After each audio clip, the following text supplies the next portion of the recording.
Hi everyone, welcome to my channel Infinity Tech. So in this video, we are going to discuss how to delete the browsing history from the Chrome. So let's go. First of all, we need to go to the Chrome. This is my Chrome browser. For this, you need to click on this icon with three dots. Just click on this.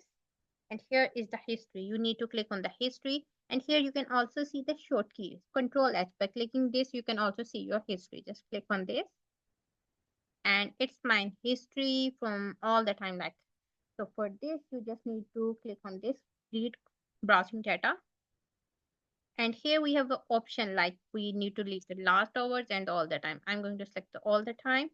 And here's the other option you just need to browsing data. Also, you want to delete your cookies and also you want to delete your cache. I can delete all these things. So this, I just need to click on the delete. So that's it. Let's go. Here you can see every data is deleted from here. So to get more informative videos like this, just follow my channel Infinity Tech. Bye.